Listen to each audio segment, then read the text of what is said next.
मौजूद व्यूअर्स अस्सलाम वालेकुम। हुसन अब्बास तव्हांजे ख़िदमत में हाज़िर आहियां। गुज़ारिश आहे मुंहिंजे चैनल खे सब्सक्राइब कयो। वॾो बहस पियो हले, उन ते कमेंट्स बि कयो। इस्लामाबाद में ॿोलियुनि जो मेलो शुरू आहे, 3 ॾींहंनि खां शुरू आहे ऐं उनखे सिंध हुकूमत जी फंडिंग हासिलु आहे। 1 करोड़ जो प्रोजेक्ट आहे ऐं उहो मेलो हली रहियो आहे।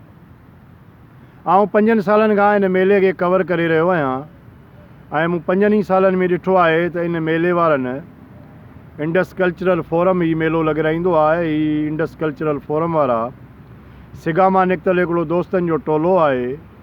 सिगा बि हिकिड़ी वॾी फिनामिना आहे, उन ते बि कॾहिं पाण ॻाल्हाईंदासीं। हिन मेले वारनि कॾहिं बि सिंधी ॿोलीअ समेत कंहिं बि ॿोलीअ ते को बि अॼु ॾींहं ताईं किताबु नाहे छपिरायो। तहक़ीक़ी कम ही नाहिनि कंदा। ही मेलो झूमरियूं, डांसूं, राग, महफ़िल, संगत ही इन कम ताईं महदूद आहिनि।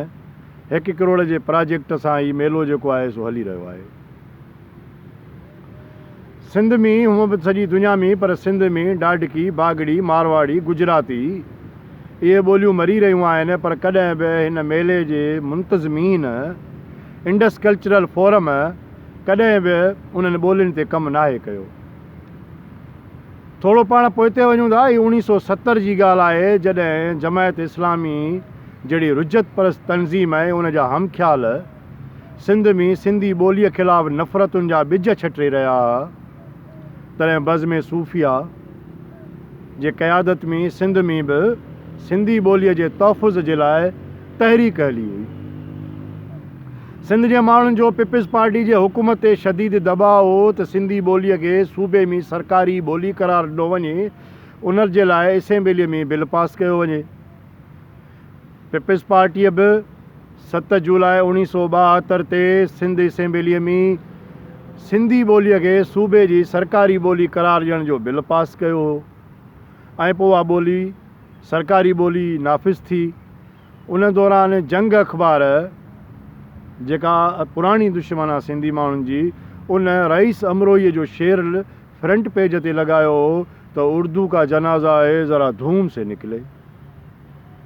बसि पोइ अज़ीज़ाने मन उन खां पोइ सिंध में लिसानी झेड़ा अञा वधी विया ऐं पोइ सिंधी ॿोलीअ जो पहिरियों शहीद अब्दुल रज़ाक सूमरो 25 सालनि जी उमिरि में हैदराबाद जे कॉलेज में दहशतगर्दनि तां चाकूअ जा वार करे उनखे क़त्लु कयो वियो, शहीद कयो वियो।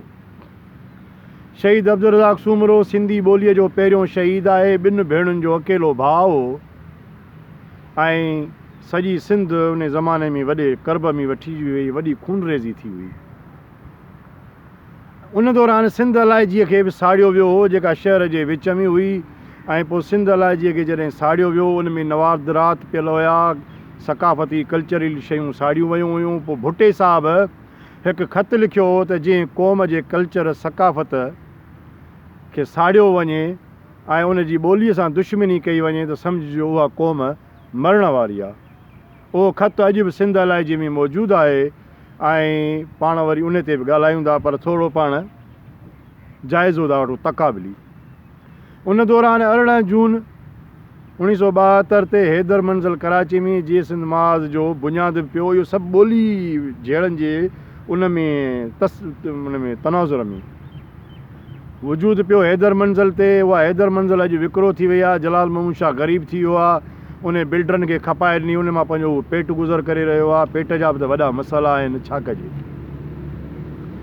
अचूं था हिन मेले ते। हिन मेले में हिकु बि सेशन ज़ुल्फ़कार अली भुट्टो ते न रखियो वियो, जीअं 1972 में इहो ख़त बि लिखियो जेको सिंध अलाइजी में मौजूदु आहे ऐं सिंध असेंबली मां ॿोलीअ जो बिल बि पास करायो।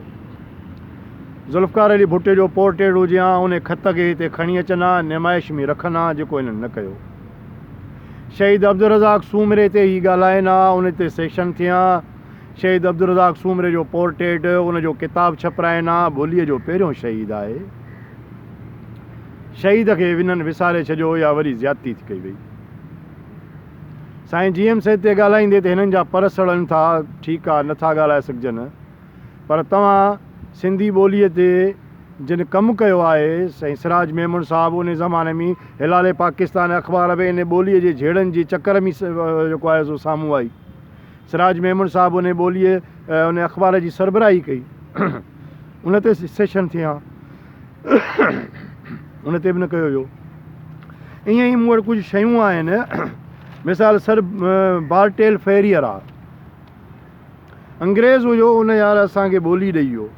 उन चयो त इहा इन ॿोलीअ में ॻाल्हायो, लिखो पढ़ो, अंग्रेज़ हुजे, मुहांजर हुजे, उर्दू हुजे, फलाण टीर मटीर, पर इन ॿोलीअ ते कमु थियणु खपे, उन ते ॻाल्हायो। उन जो नालो न हुयो ॿोली जो।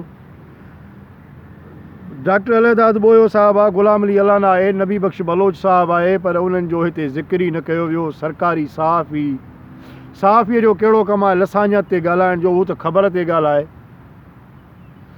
सरकारी दानिश्वर, सरकारी कामोरा भला छा लसानियत ते ॻाल्हाईंदा, इन्हनि वॾनि झगड़नि ते ॻाल्हाईंदा। अॼु बि पको किलो ऐं कचो किलो उन ॿोलीअ जे झेड़नि जे खां पोइ कब्ज़नि में आहे। अॼु ॾींहं ते उहे कल्चरली सकाफ़ती शयूं न छॾाए सघिया आहिनि। हिन मेले में राग रंग जी महफ़िल त थी वई, गैर सिंधी छोकिरा आर्टिस्ट अजरक टोपी पाए ऐं कल्चर खे उजागर त करे रहिया हुआ, डांसूं त थी रहियूं हुयूं, पर इतने ॿोलीअ ते को बि मूंखे कमु नज़र न आयो। दुकान हुया, मूं जीअं अर्ज़ु कयो त फूकड़नि जा दुकान त हुया, उते सर्कस त हुयो, उते होटलूं त हुयूं, पर उते ॿोली जो मूंखे कमु नज़र न आयो। उते पुराणा नुस्ख़ा पियल हुया। हड़ापा मां हिकिड़ो बुज़ुर्ग नुस्ख़ा खणी आयो, हीअ सिंध मां भिटाई जो नुस्ख़ो न खणी आया, सचल जो नुस्ख़ो न खणी आया, कलमी नुस्ख़ो, क़ुर शरीफ़ जो सिंधीअ में तर्जुमो थियल कलमी नुस्ख़ो न खणी आया। ख़ताती उन दौर जी हिननि किथां हथु करे न कई आहे, किथां संभाले न रखी आहे। चलो सिंध लाइ जीअं मां शयूं खणी अचो हा। सईद मंगी आर्टिस्ट आहे, उहो हिकिड़ियूं शयूं खणी आयो, उहो ज़बरदस्तु हुयो मेले में। उहा शइ मूंखे हिकिड़ी चङी नज़र आई, जंहिंमें सचल जो मुख़्तलिफ़ ॿोलियुनि ते शाइरी ऐं उन्हनि ते पेंटिंग्स हुयूं। हिन मेले में मूंखे हैरानगी आहे त जेको आहे सो प्रॉपरली तौर ते कोई बि किताब जी इनोग्रेशन न कई वई। हा साहब, ही सेक्शन हुया, सेशन हलनि पिया, उहो असां बि ॾिठा। सराइकी दानिश्वर हिन खां कावड़जी विया, इन्हनि खे परचाइण में पूरा हुया। मूंखे हिन हिकिड़ी इंटरनेशनल वॾी फंडिंग NGO जो हिकिड़ो पाकिस्तान जो ॿियो नंबर सरबराह मिलियो, जंहिं चयो त हीअ फेक आहिनि। उहो हिननि खे ॾिसणु आयो, उहो मुंहिंजो बि दोस्त आहे। उन इन ॻाल्हि जी तसदीक़ कई त हीअ फ्रॉड कंदा आहिनि। ख़ैर मां हिननि खे फ्रॉड ई नथो सॾियां, मां चाहियां थो त हीअ असलाह कनि पंहिंजी। असलाह कंदा त फ़ाइदो आहे। ॾंदनि जे डॉक्टर खां दिमाग़ जो इलाजु नथो करायो वञे, जॾहिं वरी ॾंदनि जे डॉक्टर वटि तव्हां वेंदा आहियो त उहो तव्हांखे फिलेजल गोरी ॾींदो आहे, ऐं फिलेजल गोरी वरी पेट जे सूर जे लाइ आहे। उन करे दोस्तनि खे यकीननि पंहिंजे पेट जो सूरु आहे, भले पेट जो सूरु त पालियो, पर घटि में घटि जंहिं नाले में प्रोग्राम कयो था उन नाले ते जेको आहे सो उनखे थोरो सजायो त कयो। ससवी पलीजो साहिबा हुई, अफरसियाब खटक हुयो, ऐं जेको आहे सो पंहिंजो बलोच डॉक्टर मालिक बलोच हुयो, AR रहमान हुयो। पर इहे सियासी माण्हू आहिनि, इहे ॿोलियुनि ते नथा ॻाल्हाए सघनि, इहे सियासी बयान ॾेई सघनि था। ॿोली ॿी शइ आहे, सियासी बयान ॿी शइ आहे, शाइरी ॿी शइ आहे, सहाफ़त ॿी शइ आहे, अदब ॿी शइ आहे, ॿोली ॿी शइ आहे। उमेदु आहे त इहे दोस्त मुस्तक़बिल में को वरी बहितर कमु करे सघंदा। पेट जो सूरु उन जे लाइ बि गोरी ज़रूरी आहे, पर जंहिं कम जे लाइ कयो थो वञे उन कम खे पाए तकमील कयो वञे। उमेदु आहे त ईंदड़ दफ़ा इहो प्रोग्राम बहितर हूंदो।